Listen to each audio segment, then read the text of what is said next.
kwako. Na kwa mpango ya mazishi ambayo iko mbele ya kila mmoja wetu, Mungu wa ajabu, tunajua kwamba silver and gold belongs to you.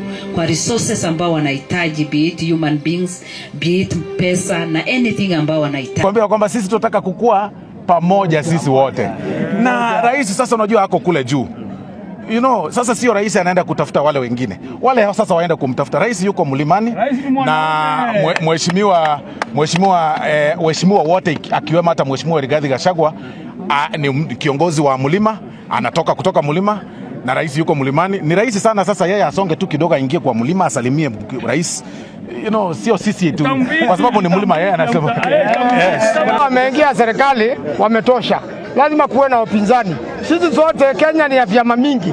Sisi zote tuwezi ingia chama moja kama wakati wa KANU. Saa hii Kenya inatambua multi-party. Rigathi Gachagua anaunda chama yake. Sasa yeye ashateswa, yeye hataki mambo ya Ruto. Amesema amemalizana na Ruto na madeni ya Ruto walilipa kama watu wa mlima Kenya. Watu wa mlima wamesema ni wakati wa kufanya kazi, siasa ni baadaye.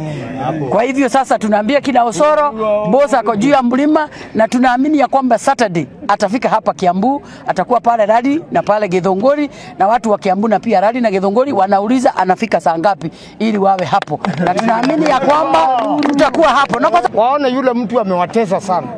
Yule mtu amefanya uchumi uwe ngumu sana. Yule mtu amemtesa, yule alimsaidia sana kuwa rais. Yule ametesa watu, lazima muone. Na tena niseme Maina Njenga na IBC. Si ataenda tu interview na atakuwa interviewed, marks itatolewa, itakuwa in public, tujue ni yake na nani.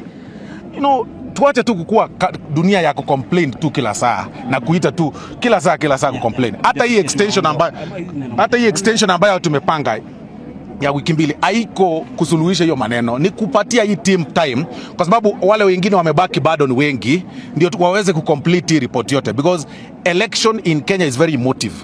Lakini sasa wewe ukisikia lawama ama complain ya mheshimiwa Kalonzo Musyoka, sasa ndio unaanza kujua mheshimiwa Kalonzo amekuwa akicomplain kutoka 2007. Kama hiyo itakuwa hivyo, basi hiyo panel iseme namna hiyo, waweke advertisement tena, tuone itakuwa namna gani. Kwa hivyo tuseme wakati kuna vyama, tunauliza tu vyama vyote vihusishwe. Yaani kuwe watu wakikaa wakiongea, tuhakikisha kama kuna mahali popote kuna shida kidogo imetatuliwa. Mambo ya mlima Kenya